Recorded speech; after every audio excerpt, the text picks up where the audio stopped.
Pero kung bago ka pa lang sa aking channel, paki-like, share, and click the subscribe button and the notification bell para lagi kayong updated sa mga parating ko pang uploads.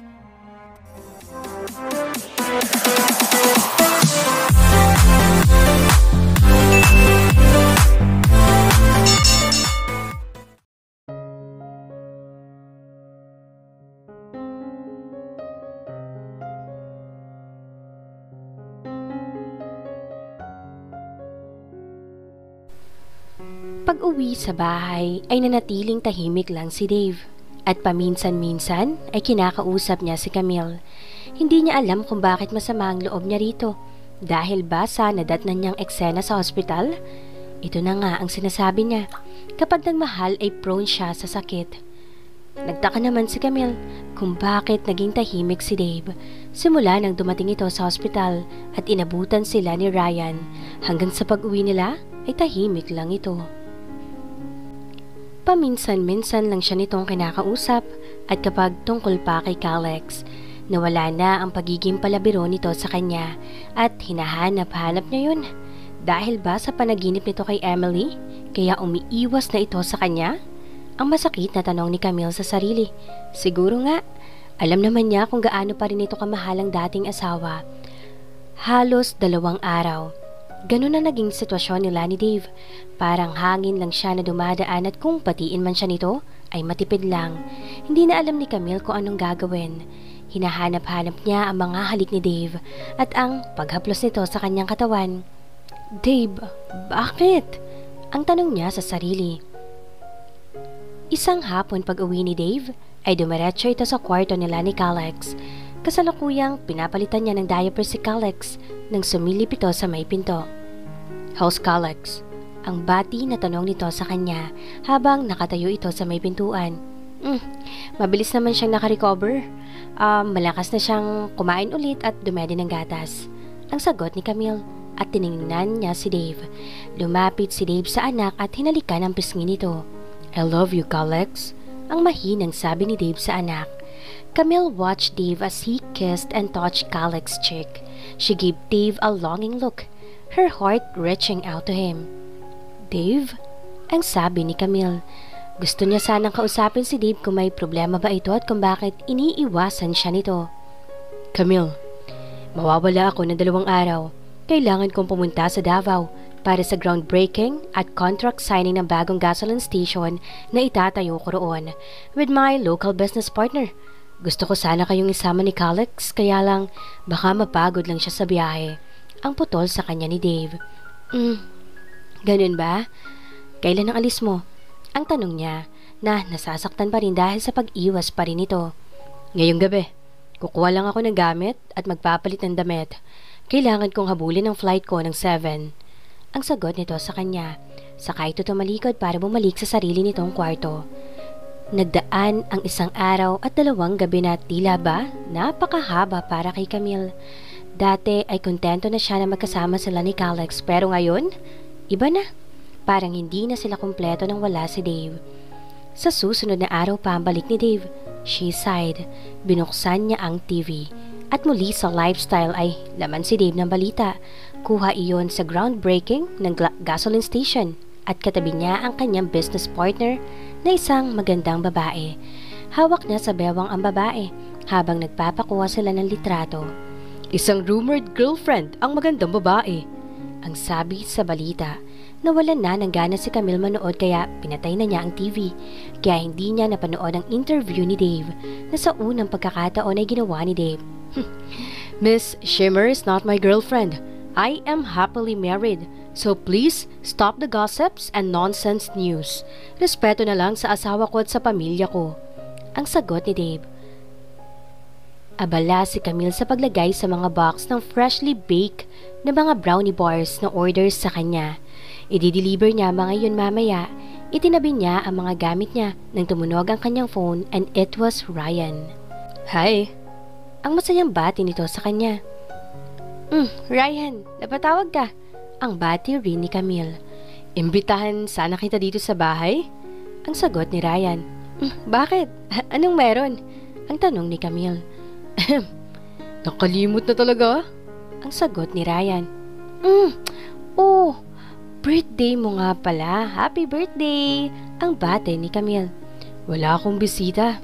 Ikaw lang ang papupuntahin ko dito sa bahay. Gusto ko kasi mag-celebrate ng tayo lang kasama si Calex. Kung papayag ka or papayagan ka ni Dave. Ang sabi nito. Wala pa man si Dave at bukas pa ang dating saka. Sandali lang naman sila ni Calex. Naiinip na rin naman siya rito sa loob ng bahay. Maganda na rin na umalis sila nang makapasyal naman sila. Sige, ang sagot ni Camille. Sunduin ko kayo ni Calex? Wag na. May dadaanan pa muna ako. May order kasi sa akin na i-deliver ko. Bigay mo na lang yung address mo? Ang sagot ni Camille. Agad namang isinulat ni Camille ang sa notepad na nakapatong sa kitchen island ang address ni Ryan. Bago nila pinutol ang pag-uusap, agad siyang nagpalit ng damit at pinalitan din niya ng damit si Calex. Saka naglagay ng gamit ito sa diaper bag. Pagbaba niya ng bahay, ay kinuha pa niya ang bag ng kanyang mga i-deliver. Saka siya lumabas ng bahay na nakalimutan ang isinulat niyang address ni Ryan sa notepad sa kusina. Maagang bumalik si Dave sa Manila. Hindi na niya pinatagal ang stay niya sa Davao. He missed his family terribly. Kaya nakiusap siya na tapusin na lang ang engagement niya sa isang araw para makabalik siya agad. He missed Calex and he missed Camille. He realized that he was being stupid sa pag-iwas niya rito ng mga nakaraang araw. Mahal niya si Camille. Mahal na mahal. He's ready to take the risk of falling in love again. Hindi man niya masabi pa kay Camille pero ipapakita niya ito sa asawa. Excited na pumasok si Dave sa loob ng bahay. Pag-enter niya ng security code ay tinawagan niya ang pangalan ni Camille. Camille? Ang malakas na tawag niya rito. Nang walang sumagot sa kanya, ay umakyat siya ng bahay dala ang kanyang luggage. Camille! Ang muling tawag niya rito. Pagpasok niya sa kwarto, itinabi niya ang luggage at sumilip siya sa loob ng kwarto ni Calex. Camille? Ang tawag niya ulit. Nagpunta pa siya sa loob ng bathroom, pero wala ito. Muli siyang bumaba ng bahay at nagpunta siya sa kusina. Wala pa doon sina Camille at Calex. Sinilip na niya ang laundry room hanggang sa labas ng bahay sa pool at garden pero wala pa rin. Muli siyang bumalik sa loob ng kusina. Napansin niya ang mga box ng goods na walang laman sa ibabaw ng kitchen island. Nag-deliver ba ito ng orders? Kinuha niya ang kanyang phone sa bulsa ng kanyang pantalon. He was about to make a call kay Camille nang matigilan siya na makita ang nakasulat sa notepad na nasa ibabaw ng kitchen island. Instantly, nakaramdam ng galit si Dave nang nabasa nakasulat. Address iyon na may pangalan ni Ryan. Agad niyang pinunit ang papel. He walked angrily towards the door and drove like the devil. Pasensya ka na Ryan ha, naabala pa kita. Ang sabi ni Camille. Pagpasok nila sa condo unit nito, pagkahatid niya sa idiniliber niyang boxes ng brownies ay sakala niya napagtanto na naiwan niya palang sinulat niyang address sa papel na nasa ibabaw ng kitchen island. At dahil sa nakapagsabi na siya kay Ryan na pupunta siya, ay tinawagan na lang niya ito para hingin ulit ang address. Pero nang malaman ni Ryan, ay agad silang sinundo nito. Wala yun. Dapat nga sinundo na kita sa bahay ninyo. Ang sagot ni Ryan. Wow, Ryan, ang ganda ng unit mo. Ikaw ba ang nag-design dito sa loob? Ang tanong ni Camille habang paikot ang pinagmamasdan ang loob ng unit ni Ryan. Thanks. Sa totoo lang, mahal ang kumuha ng interior designer kaya nagtingin ako sa magazine tapos kinaya ko na lang. Ang nakangiting sagot ni Ryan habang nakatingin ito sa kanya. Galing ah. Impressed talaga ako. Ang sagot ni Camille. Thank you. Maupo ka. Kukuha lang ako na makakain natin. Pwede na ba sa'yo ang pizza? Ang natatawang tanong ni Ryan. Birthday mo? Tapos pizza? Ang natatawang sagot ni Camille. Pizza and beer. Ang sagot ni Ryan. Kahit ano. Nga pala, regalo ko sa'yo. Ang sabi ni Camille kay Ryan nang bumalik ito sa may dining. Dala ang malaking box ng pizza na nirehit sa oven at beer. Wow, nag-abala ka pang mag-bake. Ang sabi ni Ryan. Hindi may sobra akong ginawa. Iniregalo ko na lang sa'yo. Ang natatawang sagot ni Camille. Sa susunod may bayad na yun Oo naman, basta ba free delivery at ikaw ang magdi-deliver. Ang sagot ni Ryan. Nagsimula na silang kumain at uminom habang hawak ni Camille si Calex. Ryan studied her habang umiinom ng beer sa bote. Bakit ba ganyan ka makatingin? Ang natatawang tanong ni Camille at tinaasan pa niya ng kilay si Ryan. Napabuntong hininga ito at nakibit balikat. Wala lang. Naalala ko lang yun dati, nang tayo pa. Ang malungkot na sagot nito sa kanya. Wala na ba talaga tayong pag-asa, Camille? Ang biglang tanong ni Ryan. Natigilan si Camille sa tanong ni Ryan. Isang malungkot na ngiti ang gumuhit sa kanyang mga labi. Kasal na ako, Ryan. Ang sagot ni Camille. Napabuntong hininga si Ryan. Nagsisisi ako kung bakit hindi kita ipinaglaban. Sana gumawa pa rin ako ng paraan para mabago ko ang isipan mo noon. Ang malungkot na sabi ni Ryan. Hindi na sumagot pa si Camille. Iyon na nga ang problema. Gusto niyang baguhin ang kanyang pasya at ibigay na lang si Calex kay Dave. At alam naman nito na si Calex ang buhay niya. Naputo lang sandali na may kumatok sa pinto. Wala naman akong inaasahang bisita. Ang takang tanong ni Ryan. Sabay tayo nito at lumapit sa pinto para buksan. Isang galit na Dave ang sumalubong sa kanya. Hinawakan siya nito sa kwelyo at itinulak papasok sa loob. Nasaan ang asawa ko? Nasaan si Camille? Ang galit na tanong ni Dave habang kinukwelyuhan si Ryan. Biglang napatayo si Camille nang marinig ang malakas at galit na boses ni Dave. Naglakad siya papunta sa living area at nagulat at natakot siya sa nakita. Dave! Ang sabi niya. Dave, bitawan mo siya. Ang pakiusap ni Camille. Wala ka bang makuhang babae? At ang asawa kong ginugulo mo? Ang galit na tanong muli ni Dave. Dave, inimbitahan lang kami ni Ryan at birthday niya. Ang paliwanag ni Camille at lumapit na ito sa kanya. Hinawakan ni Camille ang braso ni Dave. Please, Dave. Ang pakiusap ni Camille. Itinulak ni Dave si Ryan nang bitawan niya ito. Stay away from my wife. Ang banta ni Dave. Kinuha ni Camille ang diaper bag na dala niya at nilapitan niya si Ryan. Ryan, I'm so sorry. Ang paghingi ni Camille ng paumanhin sa dating nobyo. Inayos ni Ryan ang suot na t-shirt. Okay lang, Camille. Ang sagot nito. Nahihiya at naaawa si Camille habang papalabas siya ng unit ni Ryan. Hindi hintay siya ni Dave sa may pintuan, saka ito sumunod sa kanya na makalabas na siya ng unit. Galit at tahimik si Camille habang naglalakad papunta sa sasakyan ni Dave. Pag-unlock ni Dave sa AUV, ay agad niyang inilagay si Calex sa baby car seat na hindi na inaalis ni Dave sa backseat. Nang masecure na niya si Calex, ay naupo na siya sa passenger side habang naghihintay sa kanya ang galit na si Camille. Tahimik lang silang dalawa habang nasa biyahe pa uwi.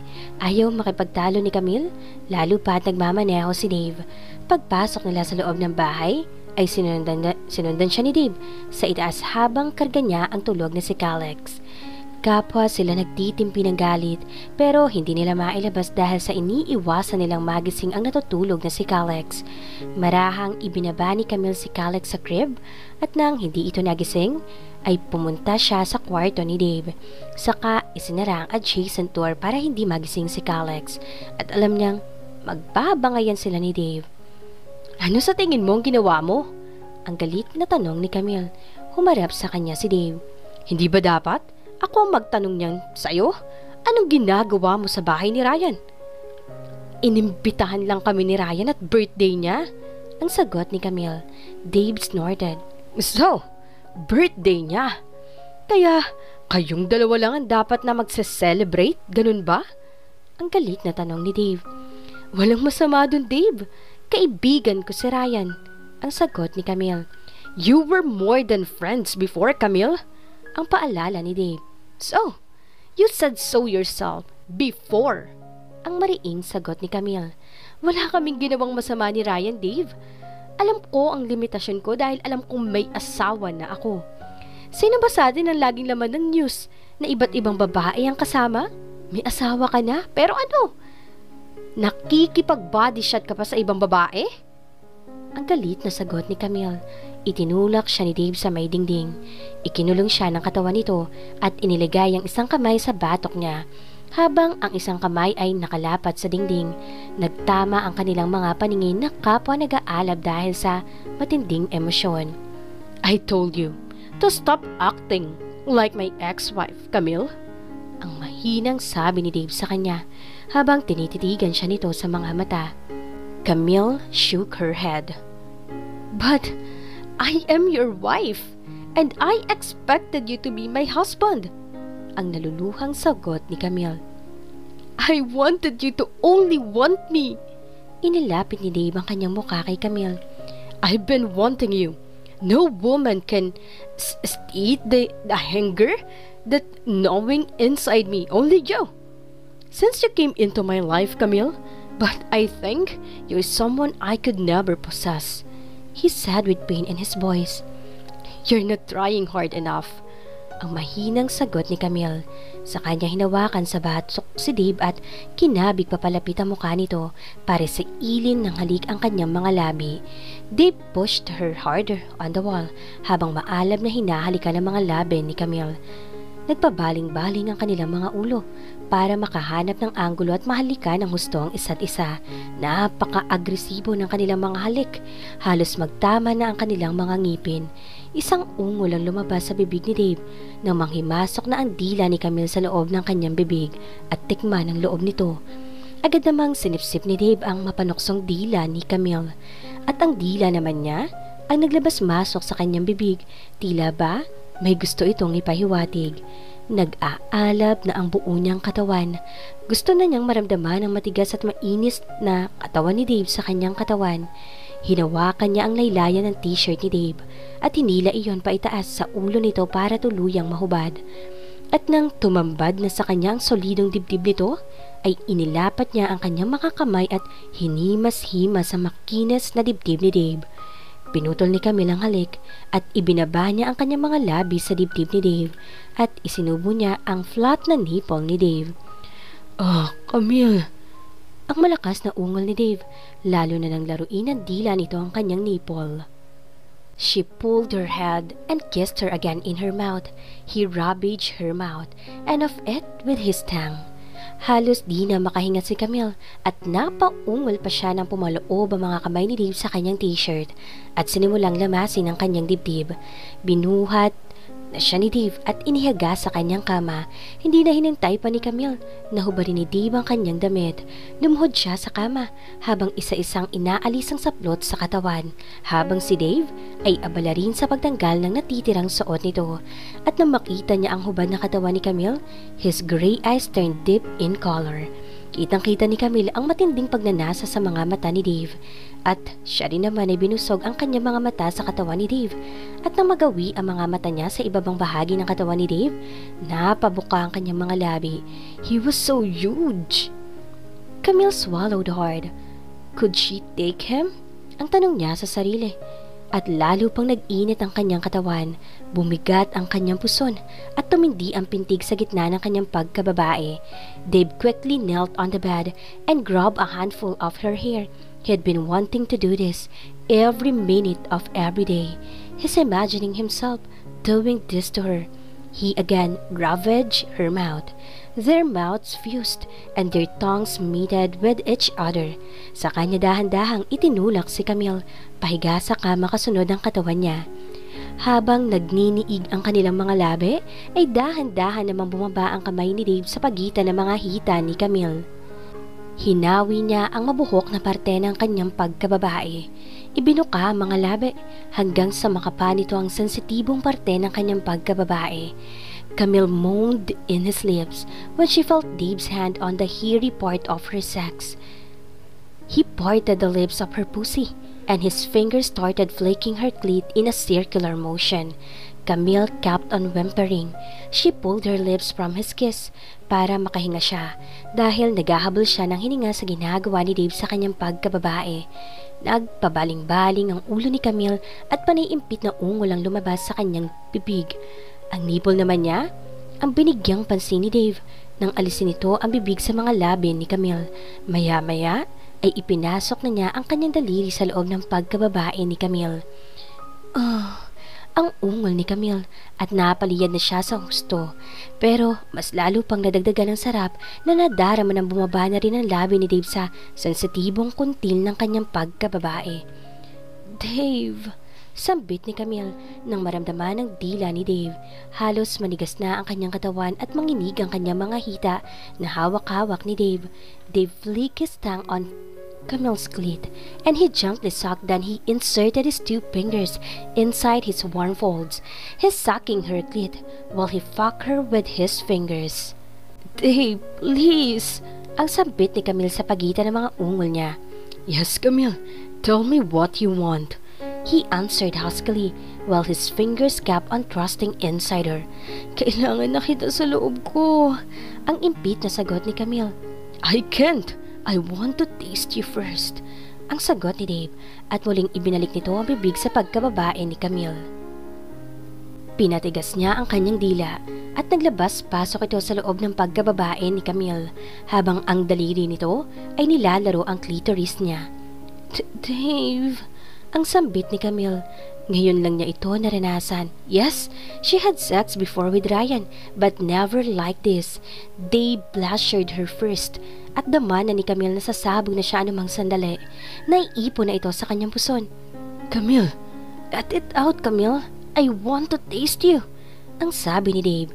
Then he continued to fuck her with his tongue and fingers. At di na nga napigilan ni Camille na sumabog sa bibig ni Dave. It was so violent that her body started to shake when she had her orgasm. Dave kept on sucking her, licking her juices until his thirst was quenched.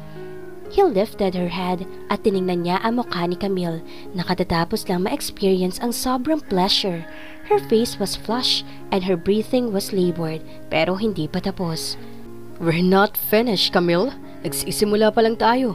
Ang bulong ni Dave sa bibig ni Camille. Ibinukad niya ang mga hita ni Camille ng husto at hinila ang balakang ni Camille papalapit sa kanya at ipinatong sa magkabilang hita niya ang hita ni Camille hanggang sa magkatapat ang kanyang pagkalalaki sa basang-basa na pagkababae ni Camille. Kahit pa basang-basa na si Camille ay hindi niya agad na ipasok ang pagkalalaki niya kay Camille. Dahil na rin siguro sa laki nito, that's why he kept on thrusting inside her hanggang sa maramdaman na ni Dave ang mainit at masakit na kaibuturan ni Camille. Damang-dama ni Camille ang malaking pagkalalaki ni Dave. Punong-puno ang loob ng pagkababae niya. Ang napakagat siya sa kanyang mga labi dahil sa sobrang sarap sa pakiramdam nito habang nararamdaman niya ang pagpintig ng pagkalalaki ni Dave sa kalooban niya. Then, he started moving his hips. He thrust deeply into her hanggang sa maramdaman na niya na baon na siya sa loob ni Camille. Napuno ang kwarto ng kanilang mga ungol hanggang sa mas lalo pang diniinan at binilisan ni Dave ang pagbayo sa kaibuturan ni Camille. Instinctively, Camille pulled her legs closer to her chest so Dave can lean on her and deepen his trust. Don't stop! Don't stop! Ang paulit-ulit na sambit ni Camille hanggang sa nadama na naman niya ang pagsabog ng kanyang katas sa pagkalalaki ni Dave. Dave gritted his teeth. I'm going to come, Camille. Inside you? I could get you pregnant. Ang impit na sabi ni Dave. I'm your wife, Dave. Ang sagot niya rito at iniekis niya ang kanyang mga binti sa likod ni Dave hanggang sa labasan naman siyang muli. Dave groaned out loud nang sumirit na ang kanyang punla sa kaibuturan ni Camille. Yes, Camille, you're my wife. You're mine. You're mine. At dumaloy sa kalooban ni Camille ang kanyang punla, puso at kaluluwa.